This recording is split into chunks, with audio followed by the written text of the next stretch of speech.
uno de los trabajos más difíciles, Michelle, que está ahora en su proceso de, ¿cómo se llama? Cuando un médico se especializa, de especialización, tiene que enfrentar esto que vamos a pasar ahora, que es cómo usted entrevista a un periodista. Y cuando ese periodista tiene, además de periodista, la persona que más ha escrito sobre la Revolución de Abril, sobre Trujillo, es Víctor Grimaldi. Y además hizo la carrera completa de periodismo. Comenzó con un motorcito haciendo reportajes y no terminó director porque no quiso, pero hizo todo lo que hace un periodista. Como todo buen periodista dominicano serio, al final de su carrera, pues se las ingenia para ir a la carrera diplomática.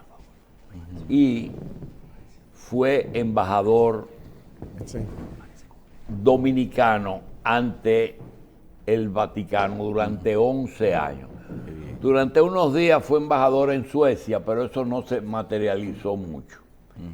De manera que con la guerra de Ucrania, con un gobierno del cambio de 2 años, con la situación de la prensa dominicana y la evolución que ha tenido, que ha pasado de dueños únicos a grupos económicos, y con los efectos de una pandemia, luego de una guerra, luego de un partido que estuvo 20 años en el poder y que entra alguien que lo ejerce por primera vez, realmente no sé por dónde comenzar. Entonces lo que nosotros vamos a hacer es, Víctor, entrevístate tú solo.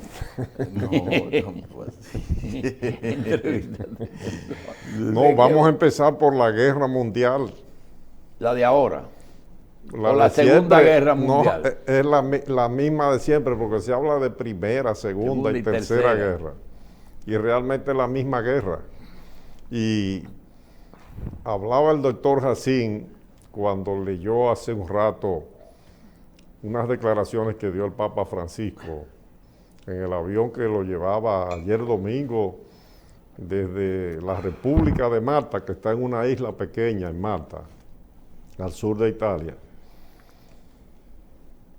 El Papa, en esas declaraciones que leyó el doctor Jacín del Papa, mencionaba a Redipuglia. Redipuglia es un lugar en el norte de Italia, en la región del Friuli, Venecia, Giulia, donde hay un monumento a miles y miles de soldados italianos que fallecieron en la Primera Guerra Mundial, doctor Jacín, y cuyos nombres no se conocen.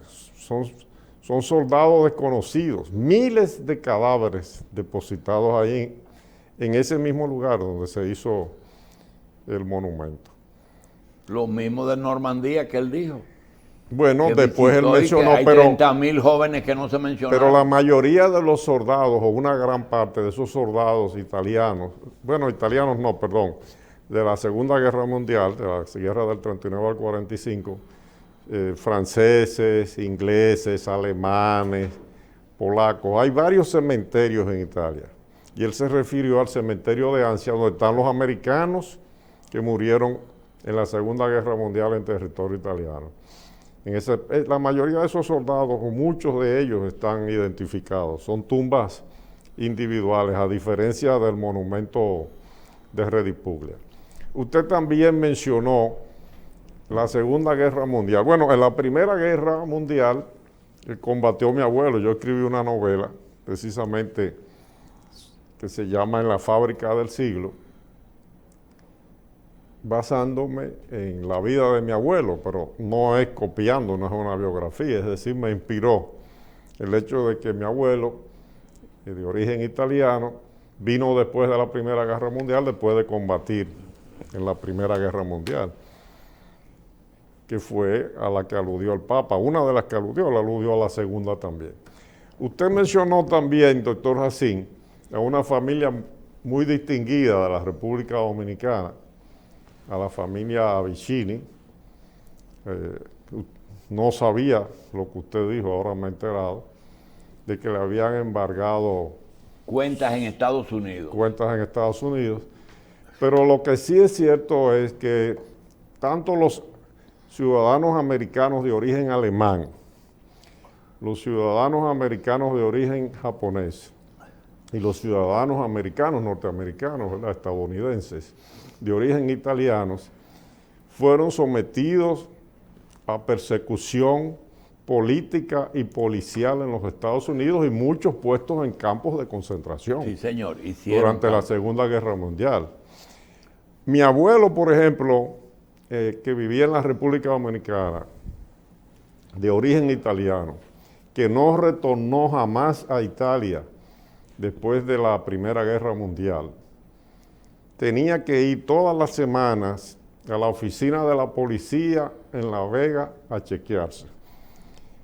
Por eso eran instrucciones que daba el gobierno de los Estados Unidos a la dictadura de Rafael Leónidas Trujillo Molina. Y muchos nombres italianos conocidos que tienen hoy sus nietos, son personas destacadas en la República Dominicana, conocen las historias de las dificultades que tuvieron los dominicanos de origen italiano. Y en el caso de los Vicini, doña Amelia Cabral, la esposa de Felipe Vicini Perdomo, ellos dos son los padres de Gianni Vicini, de Felipe Vicini y de Giuseppe Vicini. Gianni Vicini es el padre de Juan Vicini y de Felipe Vicini, pero el otro Felipe Vicini que mencioné es un tío. Doña Amelia tuvo que hablar con Rafael Leónidas Trujillo Molina para que le diera pasaportes dominicanos. Se los emitiera o se los renovara o se los emitiera. Y ahí Trujillo le dijo que con mucho gusto y se lo concedió, porque las relaciones entre la familia Vicini y Rafael Leónidas Trujillo Molina fueron muy buenas siempre. Ya al final del régimen, don Gianni, hay documentos, participó en el complot junto a Donald Rick Cabral. Y como resultado de esa participación en ese complot, murió asesinado Robert Reed, el médico, cuyo nombre lo lleva el hospital infantil. Fue resultado de eso. Pero sin embargo, en el año 1955... ¿Qué era Donald y Robert de doña Amelia? ¿Perdón? Donald Reed y Robert Reed, ¿qué eran de doña Amelia? Bueno, los Cabral. Sí, pero ¿qué eran? ¿Sobrinos? Sí, sobrinos. Pero en el 55, ese dato es importante, se conmemoraron los 25 años de la era de Trujillo. Y el tesorero del comité organizador, nombrado por decreto del presidente de la República, que era el hermano de Rafael Trujillo, Héctor, incluyó como tesorero de ese comité, pues lo nombró y lo aceptó y hizo las funciones a Gianni Vicini. Y doña Amelia era vocal. Esas relaciones se rompieron después por la descomposición política del Caribe que provocó la Revolución Cubana, el miedo a una nueva revolución y el miedo a que Trujillo, con su dictadura, provocara una situación que generara aquí una situación revolucionaria como en Cuba. Bueno, esos temores se manifestaron fundamentalmente después de las expediciones del 14 de junio y del 19 de junio de 1959, que ahí fue que vino la resistencia final al régimen y se involucraron muchos sectores. Quería dar esos detalles a propósito de esos comentarios de la guerra que usted hizo, doctor. Bien. ¿Cómo ve el gobierno del cambio? El gobierno del cambio está haciendo... Lo he visto muy conservador después que regresó, no ha querido hablar ni escribir. El gobierno del cambio está haciendo lo que tiene que hacer todo gobierno, tratando de sobrevivir y de gobernar. Y entonces lo que hace un gobierno genera críticas y genera apoyos. Esa es la realidad. Yo creo que están aprendiendo a gobernar. Eso es todo. Un proceso, doctor. Víctor, ¿es muy temprano comenzar a hablar del 24? De las elecciones del 2024. Sí. Creo que no es muy temprano porque, de hecho, en todas las organizaciones hay movimientos de personas que quieren ser síndicos, regidores, diputados, senadores y sobre todo presidente de la República. ¿Qué específicamente quiere usted que hablemos del 2024? No, que si comenzar a hablar del 24 es temprano, o si ya el país y el votante debe ir familiarizándose con nombres. Sí, ¿por qué no? Porque es que este debate ayuda además a clarificar. Es que hay muchas cosas. Mira, Víctor, yo recuerdo. Un debate sobre el 24 desde ahora es importante porque hay que pensar en el presente y en el futuro y sobre todo que se está perfilando, como dicen los analistas internacionales, un nuevo orden económico internacional y político. Bien. Entonces el país tiene que debatir los temas que nos incumben. Ayer mismo Jorge Subero le decía a Michelle algo que tú viviste. Yo recuerdo que en la Juan Isidro Pérez, en Los Altos, frente a Radio Guarachita, vivía un reportero periodista que era Víctor Grimán, muchacho joven, pero al doblar vivían los Bosch y los Ortiz. Y su gobierno decía, porque será el gobierno de Víctor, el periodista que más cerca tuvo de Bosch todo el tiempo fue Víctor Grimaldi. Y le decía a Jorge Subero que Bosch tenía un ministerio de justicia. ¿Eso era cierto? Que hubo un ministerio. Bueno, la Constitución del año 1963 lo que establecía era no secretarías de Estado, sino ministerios. Entonces había un ministro de Justicia. Y que Lember Peguero fue el primer miembro. Lember Peguero, que fue un personaje muy importante en el año 1965, combatió a favor de la soberanía nacional. Y era una persona ya de edad avanzada. Lember Peguero, muy famoso. ¿Realmente tú crees que la lucha del 24 va a ser Luis Abinader con todo el derecho que tiene y que la Constitución no se lo quita, con derecho a una reelección, porque todos han apostado por una reelección, algunos lo han logrado, otros no, pero todos lo han aspirado, y Leonel Fernández, que no termina de saciarse y va por un cuarto periodo? Bueno, yo creo que puede haber varios candidatos, doctor. Todavía, en términos de quiénes van a ser los candidatos, usted me preguntó primero que si se podía estar hablando del 24, sí. Se puede hablar en términos de programas y de qué va a pasar en el país, qué se va a hacer, cuáles son los planes para los próximos años, ¿verdad? Pero en términos de candidatos, habrá varios candidatos. Ahora, lo que usted menciona, el doctor Leonel Fernández y el presidente Luis Abinader, el expresidente Fernández, los dos, hasta ahora son los que se perfilan ya, ¿verdad?, como los candidatos. ¿Cómo tú ves el PLD en unas elecciones? ¿Que todavía sin candidato o está muy reducido? Yo creo que el Partido de la Liberación Dominicana... Una pregunta, tú nunca estuviste inscrito en ese partido, ¿verdad? Tú eras amigo de Bosch, pero tú nunca estuviste inscrito. Yo fui militante del partido. Ya. Yo fui miembro del partido, incluso una vez fui miembro del Comité Central. Pero en los últimos 30 años, digamos 32, después del año 1990, dejé de militar en el partido, ¿verdad? Simplemente un simpatizante por la formación histórica que nos dio Juan Bosch. Siempre, ¿verdad?, he simpatizado por el Partido de la Liberación Dominicana, pero no estoy organizado ni soy miembro activo del PLD. Cada vez que vienes al programa, alguien me sugiere la misma pregunta y nosotros vamos a complacer peticiones. Víctor, ¿por qué si muchos PLDistas rechazaron tu posición con respecto a las elecciones del 90, Juan Bosch, que era el perjudicado, nunca tomó eso en cuenta y se mantuvo siempre cerca de ti?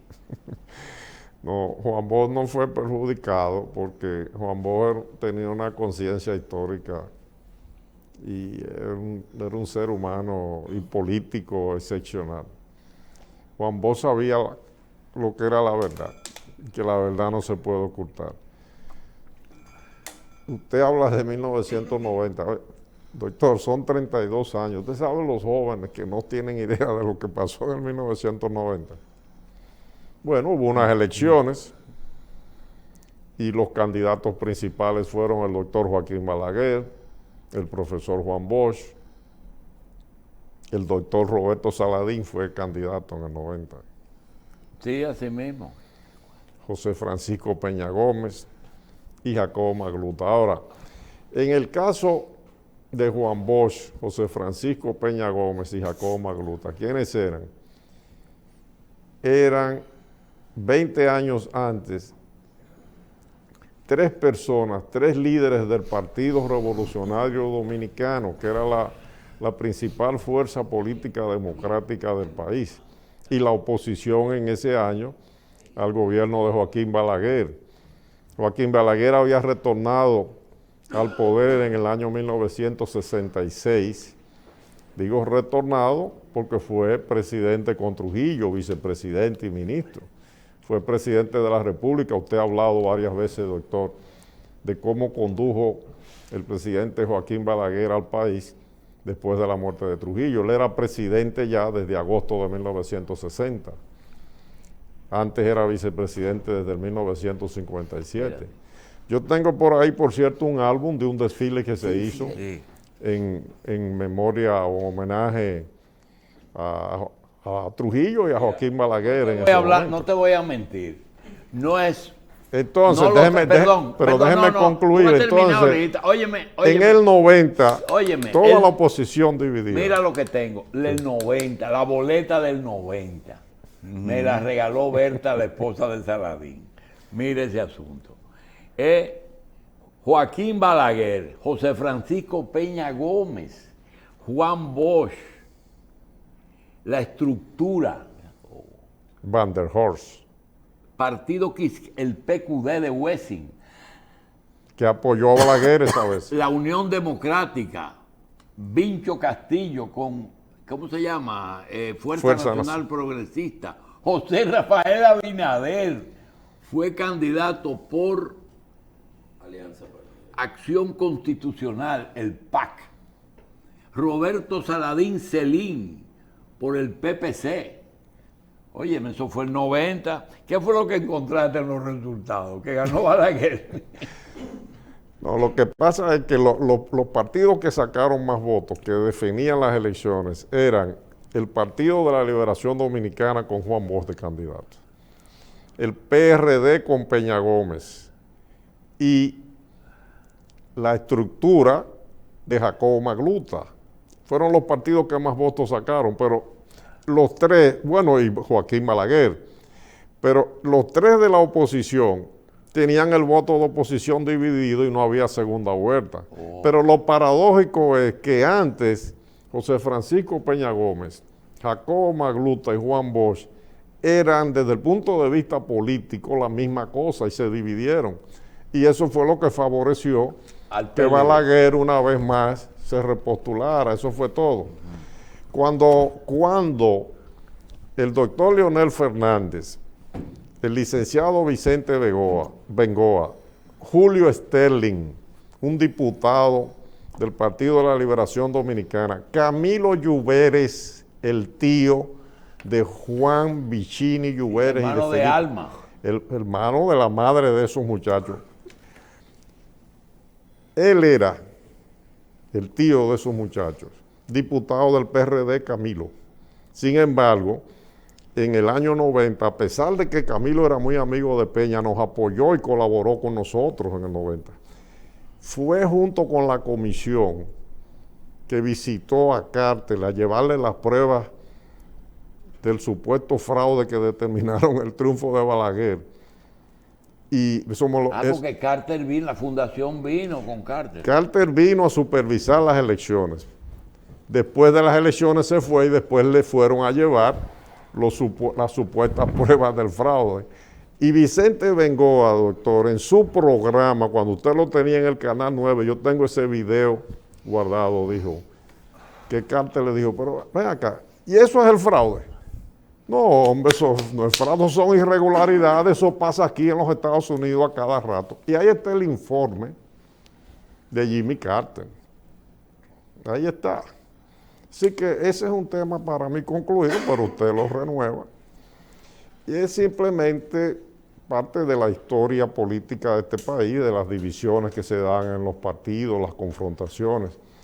Después de eso, el mismo PRD, después del 90, se dividió varias veces y por eso también perdió elecciones y perdió el poder. En el año 2000, por ejemplo, la oposición a la reelección de Hipólito Mejía se la hizo primero el PRD. La división que le hizo Leonel al PLD ahora fue lo que le dio el triunfo al PRM. Sí, claro que sí, naturalmente sí. Bueno, hay que reconocer también que presentaron un candidato nuevo, ¿verdad? Con un programa, con un estilo diferente. Y con un bloque de oposición grande. Con un bloque de oposición y no además, hay que reconocer que tuvo un respaldo electoral de una serie de sectores importantes, votantes, pero desde el punto de vista de la maniobra política y de la realpolitik, si el Partido de la Liberación Dominicana no se hubiese dividido y el doctor Leonel Fernández hubiese sido el candidato, hubiese ganado. Antes de la división, en las encuestas el PLD tenía el 56%. La división fue lo que produjo realmente ya esa situación. El Partido de la Liberación Dominicana, usted me preguntó en este momento, con mira a las próximas elecciones, no tiene candidato definido. Hay varios competidores. Pero yo no le veo posibilidades al Partido de la Liberación Dominicana de con un candidato solo ganar unas elecciones. Usted me hablaba del 24, fue quien me preguntó cómo veo las perspectivas de los candidatos. Yo la veré primero de programas, que es lo importante que se debatan. Pero en términos de candidatos, si el Partido de la Liberación Dominicana, la fuerza del pueblo que preside el doctor Leonel Fernández, y todos los grupos y aliados que siempre se han organizado se recomponen con el doctor Leonel Fernández de candidato, el doctor Leonel Fernández sería el presidente de la República de nuevo. Dependerá también de la gestión de gobierno del presidente Abinader, de cómo maneje la situación económica, sobre todo en esta coyuntura mundial tan difícil, producto de la guerra que hay. ¿Qué es una guerra, doctor? No es una invasión ni una intervención, es una guerra. Y la guerra es entre la Federación Rusa y la OTAN. Y la Organización del Tratado del Atlántico Norte, indirectamente, que le está dando todo el apoyo a Ucrania para que se enfrente a Rusia. Y como dice el Papa, como lo dice el Papa, el Papa no dice lo que yo digo, pero dice que el problema es la irracionalidad con el tema de las guerras de siempre, ¿verdad? Carlos.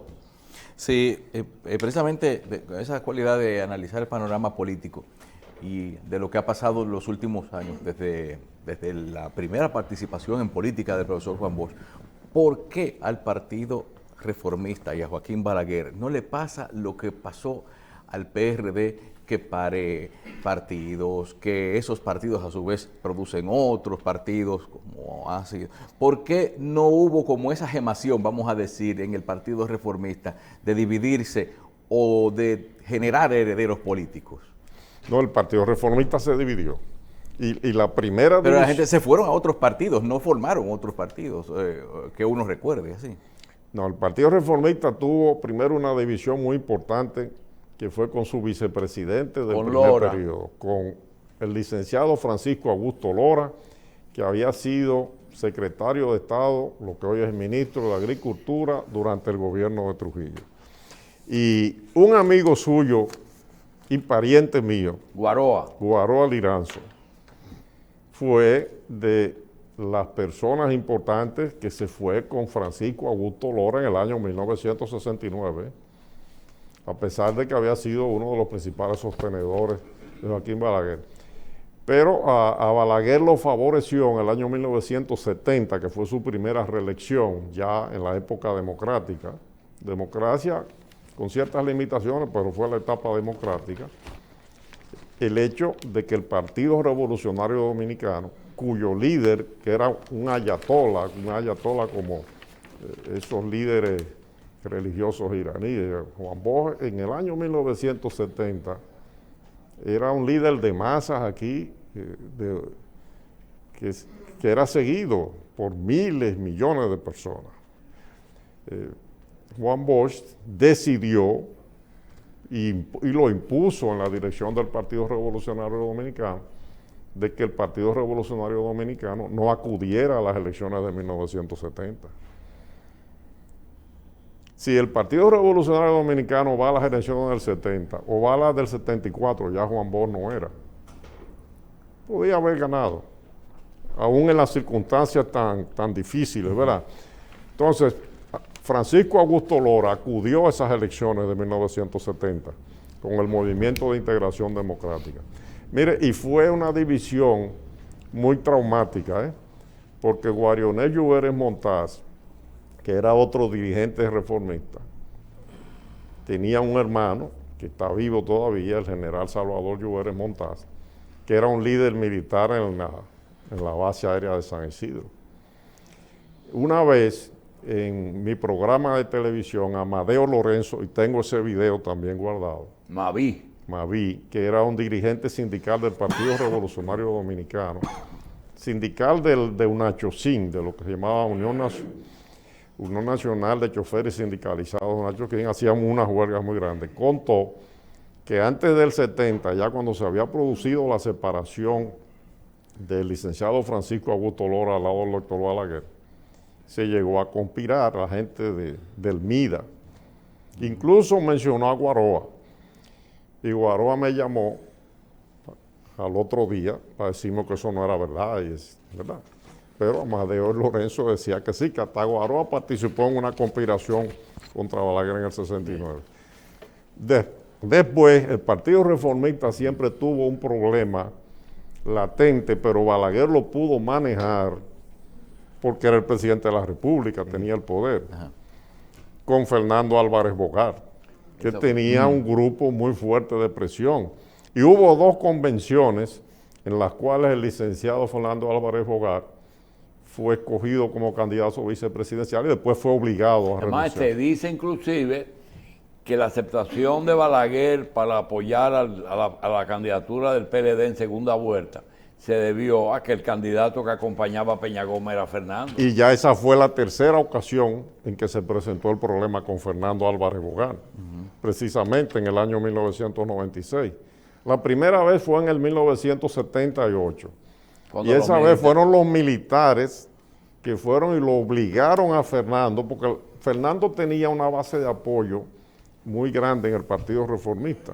Había hecho su trabajo político a su manera y salía siempre electo a la candidatura vicepresidencial. Y fueron los militares, se dice que fue un militar, un alto general de la época, cuyo nombre no lo voy a mencionar porque son versiones, que lo obligó a punta de pistola a renunciar. Bien. Otra cosa, tu posición como diplomático te creó un hábito que yo quisiera pedirte que te deshagas de esa condición, porque ya tú no eres diplomático. Mire, doctor, Espérese. Usted menciona siempre lo de periodista y diplomático, y yo soy periodista de profesión, Pero en el año 1977, yo acompañé, junto con un grupo de colegas de la profesión, al doctor Joaquín Balaguer, al viaje que realizó a Washington, invitado por el presidente James Carter,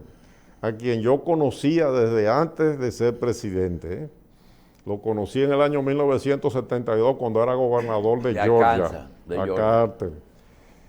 Yo estuve en ese viaje.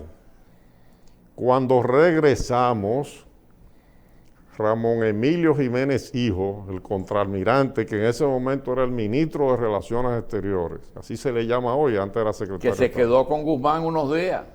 Y lo dejaron un tiempo más con el presidente Guzmán después en el 1978. Y Liceslot Marte de Barrios, que en paz descansen los dos. Me llamaron, me lo dijo Fon Bernal primero, que me mandó a buscar con Domingo Bariote. Mira, te van a proponer algo que decidió el presidente de la República, que seas embajador, embajador. Te van a nombrarte embajador encargado de comunicación de la Cancillería, pero con el rango de embajador. Y fui donde ellos, pues Fon me alertó. Y cuando fui me dijeron eso. Yo le dije, mire, yo no puedo. Sí, pero lo que yo quería decir... O sea, eso no me lo inventé yo. Sí, pero lo que yo quería decirte es lo siguiente, ¿no? Que como 11 años es mucho, y sobre todo en una embajada tan delicada como la del Vaticano, que yo creo que desde el punto de vista diplomático es más importante que Washington y que Haití, que Caracas, pero tú te manejaste 11 años con 2 papas y con 3 presidentes. Y quería decirte que hay una situación que yo quiero tu opinión, pero por favor, no me la visualice como diplomático. Si se dice que en Estados Unidos, yo mismo repito y repito, que ellos tienen un librito que lo hacen, lo repiten, lo aplican, que es el establishment. Por ejemplo, salvar hasta la última vida de un norteamericano. El tema ahora de revisar un yate después de haber hecho lo que hicieron en la Segunda Guerra, es lo mismo. Pero ¿por qué, si Donald Trump tuvo tan buenas relaciones con Putin, ahora resulta que yo entendía que iban a trancar a Donald Trump por cómplice? Mire, doctor, el problema es la concepción de la política, de la vida y del manejo de las relaciones internacionales. En el Partido Demócrata, desde la época del presidente Clinton sobre todo, ha predominado la mentalidad y han predominado además estos jóvenes que ya no son jóvenes, que son adultos, que están manejando la política exterior. El secretario de Estado Blinken era el principal consejero del vicepresidente Biden, que hoy es presidente de los Estados Unidos, en materia de política exterior. Y lo mismo el consejero nacional de seguridad, pero no son tampoco los individuos, las personas. Son concepciones elaboradas por think tanks, por fundaciones, por grupos, por universidades, etcétera. ¿Se entiende? Entonces, los republicanos también tienen lo suyo, y Donald Trump también tenía lo suyo, y los intereses que se mueven alrededor de unos y otros. Y si usted ve también la historia, la estudia de los Estados Unidos, así siempre ha sido. Por ejemplo, después de finalizada la Segunda Guerra Mundial, muere Franklin Delano Roosevelt ahí cuando va a terminar en abril, que era el presidente de los Estados Unidos del año 1933, fue electo en el 32. Fue el último presidente, por cierto, que asumió en marzo. Y hoy se cumple, precisamente a propósito de marzo, un aniversario de un presidente de los Estados Unidos, William Harrison, que solamente duró 31 días. Fue electo en el 1841, o tomó posesión en marzo, porque esa era la fecha. Y Franklin Delano Roosevelt tomó posesión en marzo, después se cambió para enero. Tenía de vicepresidente a Harry Truman, pero el grupo de Harry Truman y los que lo rodeaban no tenían las mismas ideas y las mismas posiciones que tenía el equipo de Franklin Delano Roosevelt. Por eso, y Franklin Delano Roosevelt murió en el poder muy joven, relativamente, 60 y tantos años. ¿Tú me quieres decir que dentro de los mismos demócratas y republicanos puede haber posiciones muy antagonistas? Variaciones de posiciones. Entonces, la línea que ha seguido este equipo, que ha estado manejando, hubo un receso cuando estuvo Bush hijo, pero con Obama volvieron y ahora han vuelto con Biden, doctor. Y eso de decirle autócrata a Pekín, pero a otro no se le dice, digo a Putin, o a Pekín, en este caso así, al presidente sí, a Putin el de Rusia y así el de China. Pero hay tantos autócratas en la tierra. Entonces ellos cometieron un error, por ejemplo, hicieron una cumbre por videoconferencia y excluyeron a muchísimos presidentes, incluyendo a un aliado tradicional de los Estados Unidos como Bolsonaro. Y por eso ahora Bolsonaro, el presidente de Brasil, fue a Rusia antes de que se produjera la ocupación o acción militar o invasión o como se le llame en Ucrania, y no ha condenado las acciones de Rusia, por eso ha pasado con... Entonces, ellos tienen una equivocación que no la tuvieron otros estadistas norteamericanos, incluyendo muy conservadores como Richard Nixon, que tenía a Henry Kissinger como canciller, ministro de Relaciones Exteriores, allá se le llama secretario de Estado, y resolvió muchísimos problemas con la Unión Soviética, con la República Popular China. Entonces yo creo que lo que falta en Estados Unidos y en Europa es visión. Mire, el presidente de Ucrania, Zelensky, ayer, por ejemplo, barrió el piso, como se dice, con Angela Merkel y con Nicolás Sarkozy, en unas declaraciones que dio. Pero cometió el error, además, de, al mismo tiempo que acusaba de crímenes de guerra a Rusia, que parece que se produjeron en una ciudad, ayer, en un suburbio cercano de Kiev, de decir que a los rusos había que asesinarlos y matarlos,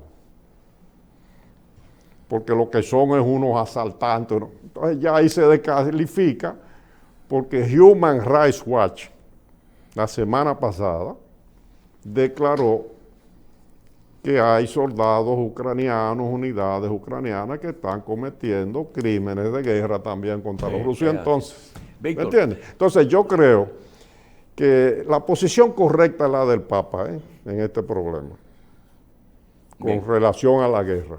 Y las guerras tienen que rechazarse y proscribirse por siempre. Como tú no eres muy proclive, hay muchos medios. Quiero aprovechar para tratarte un tema totalmente diferente, que es la prensa local. Hace un tiempo, tú y yo nos pusimos de acuerdo para realizarle un pequeño homenaje a Pepín Corripio. Ese homenaje se llegó a decir que a pesar de que muchos medios estaban concentrados en pocas manos, fue una suerte que cayera un grupo en manos del grupo Corripio, porque a veces, ahí se trataban temas en una forma tan democrática que afectaban hasta los intereses del mismo grupo. Es decir, que ahí no se ponía ningún tipo de límites ni de limitaciones a los periodistas que trabajaban ahí. Y ahora en ese acto se sacó algo que tú conservas, y es que Corripio fue el primer director del periódico Mi Estrella, director, aquí no lo tengo, propietario. Aquí ¿verdad? lo tengo. en el Colegio de La Salle. Sí, aquí lo tengo y en ese homenaje, ojalá que pudieran mostrarlo las cámaras. Míralo ahí. En este homenaje, esta fue la reseña que salió en la revista social Ya lo van a mostrar. En Sociedad del periódico. Agárralo, ahí está. Agárralo. Míralo ahí donde lo tenemos. ¿Verdad? Ahí está. Ahí está usted, ahí está Pepín.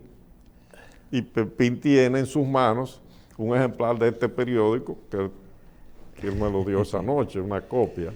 Mi estrella. La vocación de periodista de Pepín viene de ahí, de ese periódico que él fundó, periódico Mi Estrella, en el Colegio de La Salle, cuando estudiaba en el Colegio de La Salle.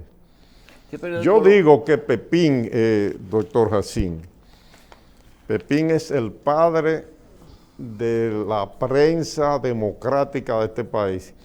A partir del momento en que Pepín incursiona en los medios de comunicación, incursionó primero... El Nacional. No, la primera inversión en medios de comunicación de Pepín Corripio, de José Luis Corripio Estrada, fue en el diario La Noticia, la editora La Razón, sí.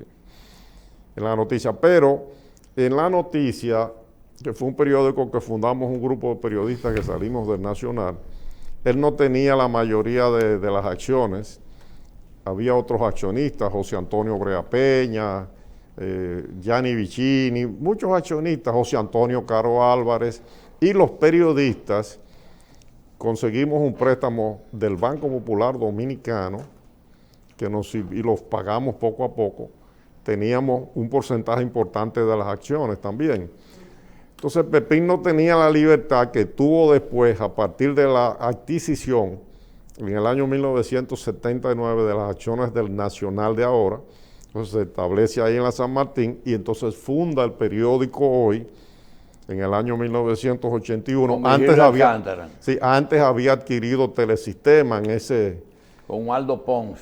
Sí, y ese era el sueño siempre, tener un periódico propio. Yo recuerdo que él nos hablaba en esa época de La Noticia, cuando nos reuníamos con él, de esas ideas que él tenía, pero también Pepín nos habló en una ocasión de que él quería hacer un gran centro de comunicaciones donde estuvieran los periódicos juntos, la televisión, y la radio. Ese siempre fue el sueño. Entonces, a partir de ese momento, doctor, la prensa cambia totalmente, sobre todo en los años 80, porque aquí había un trust de la oligarquía tradicional, que es una oligarquía entre comillas, porque una oligarquía es una oligarquía con suficiente poder y dinero.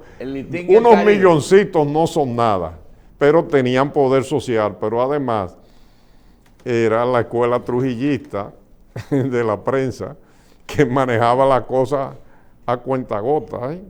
Aquí había un control de las cosas, usted lo sabe, antes de Pepín, que una cosa que publicaba el Caribe o el Listín a veces no se podía publicar. El mismo Nacional de ahora, el Nacional de ahora, fundado en el 1966, que se desarrollaba y publicaba con mucha libertad, también tenía ciertas limitaciones, porque es que el doctor Rafael Molina Morillo y el doctor Freddy Gatón Arce era el director, y el doctor Rafael Molina Morillo, que había fundado Publicaciones Ahora en enero del 62, había sido el impulsor del Nacional, tenían esas relaciones con ONE y con don Rafael Herrera, ¿verdad?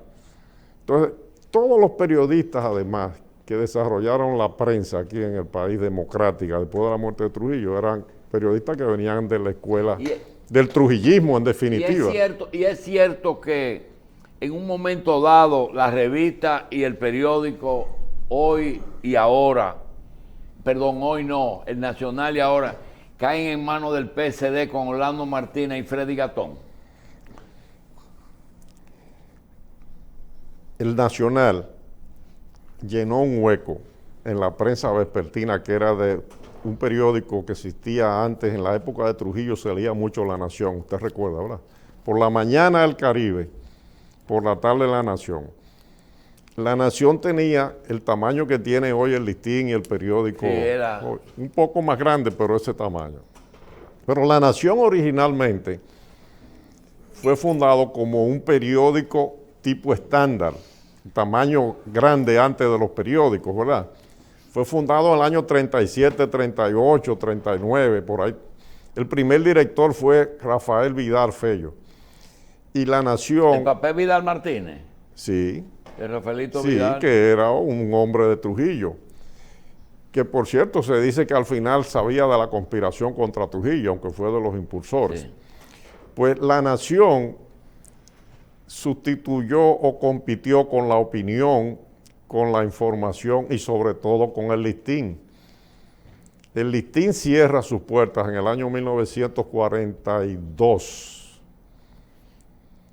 en medio de la guerra, por la competencia que le hacía La Nación. No fue de que Trujillo lo cerró. La competencia era un periódico apoyado por Trujillo, fundado por Trujillo.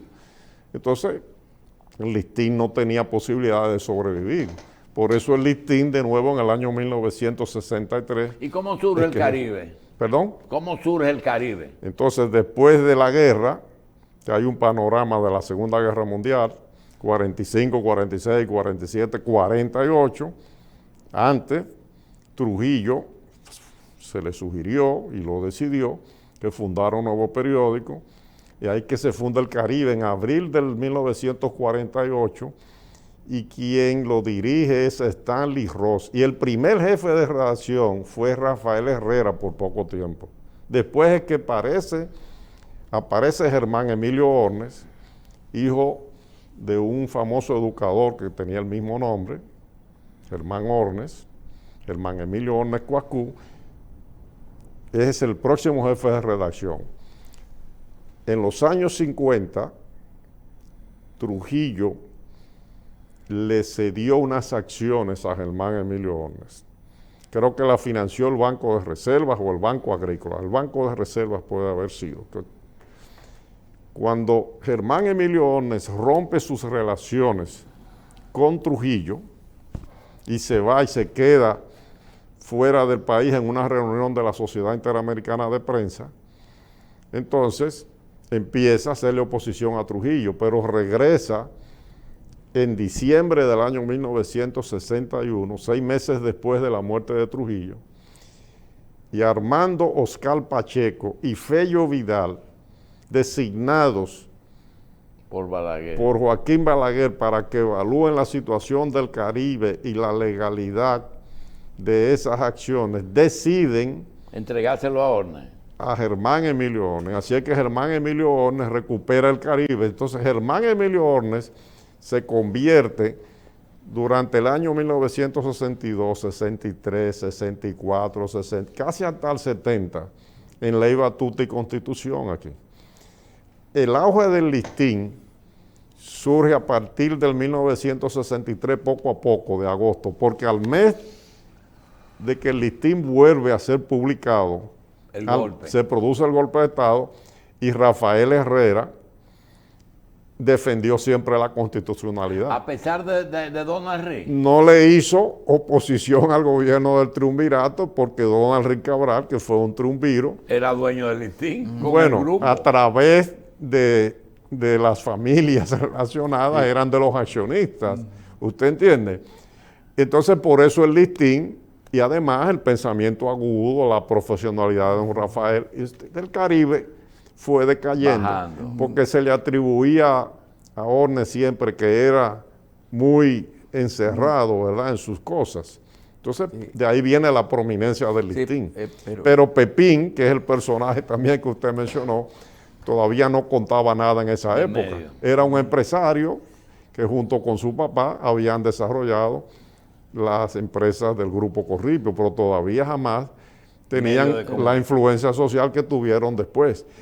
Pero fue un elemento de renovación y de modernización de los medios de comunicación social extraordinario, Pepín, desde el momento en que el año 1979-80 ya se introduce en el mercado de una manera activa y determinante. Y por eso se merece que el homenaje que nosotros prometimos que íbamos a hacer 10 años después de este. La pandemia lo impidió. Porque este fue en el 2011, quedamos que iba a ser 10 años de más, está pendiente, ¿verdad? Sí, sí. Mire, pero toda esa relación Trujillo-Ornes y el Caribe, todo eso no hubo obstáculo en esto, aún a pesar de que un hermano de Ornes vino por la invasión de Luperón.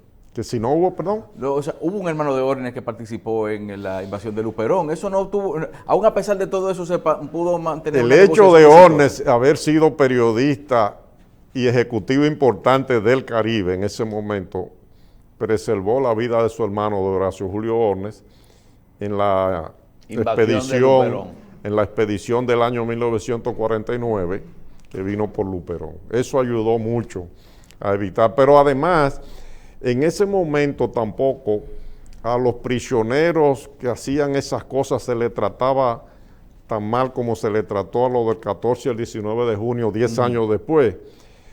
Hay que entender la situación del año 1959. La revolución cubana fue muy radical.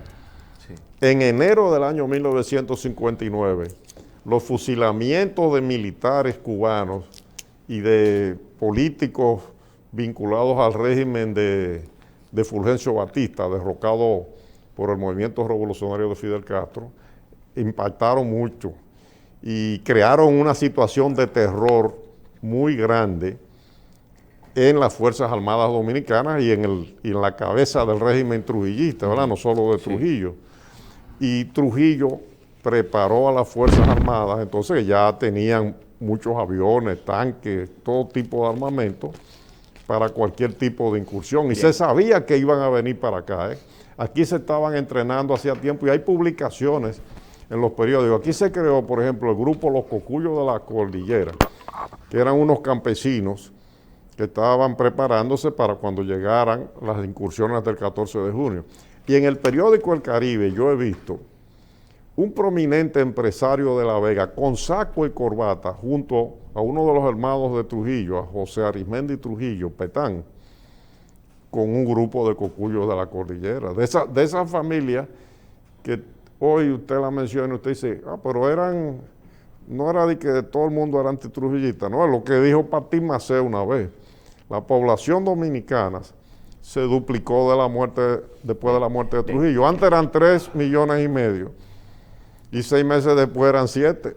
3,5 millones de trujillistas, Víctor, más 3,5 millones de antitrujillistas. Te quiero comprometer a que te salga de tu claustro, pero quisiera una última pregunta. ¿Donald Trump fue un buen presidente? Yo creo que hay que medir a los jefes de Estado, a los gobernantes, por sus hechos. Y si es por cómo la economía funcionó, la situación internacional, a pesar de las palabras, la paz que hubo, fue un buen presidente y por eso en las encuestas ponen, miren el juego que están haciendo las encuestas americanas, que yo he visto recientemente. Hay 3 candidatos, posibles candidatos en el Partido Republicano. El presidente Donald Trump, o el presidente, pues se le dice presidente Donald Trump. DeSantis, que es el gobernador de la Florida, que parece que es muy popular en el Partido Republicano. Y el ex vicepresidente Pence, Mike Pence, que fue el vicepresidente de Trump. Y en los 3 escenarios, el que más votos tiene y que puede competir con el presidente Biden es Donald Trump. Eso es señal de que tiene una base política importante en su propio país. Bien, una mujer aquí, en este momento, un invento de doña Margarita, o vamos a poner, ¿cómo se llama la mujer de Miguel Vargas? Angelita Vargas. 2 mujeres ahí, ¿tú crees que pueden prender? Bueno, no deje de mencionar a Raquel Peña también. Verdad, pero Raquel Peña tiene la limitante de su jefe. Y además en el Partido de la Liberación Dominicana hay otra otra distinguida dirigente, apellido Hernández, ¿verdad? Maritza. No es La que era Hernández. ministra de Trabajo. Maritza. Hay varias, pero como se perfilan las cosas, Es Leonel y Luis. parece que va a ser así. En el caso de la doctora Margarita Cedeño, yo creo que ella perdió una oportunidad. Ella tuvo que tener más coraje. Y yo lo dije públicamente. En el momento en que ya se veía que el presidente Danilo Medina no iba a ser candidato, yo dije que ella tenía que lanzarse. Pero ella perdió esa oportunidad en ese momento. Bien. Víctor, gracias. Nos vemos mañana o pasado otra vez. Gracias. Víctor Grimaldi, Víctor Manuel Grimaldi y Céspedes.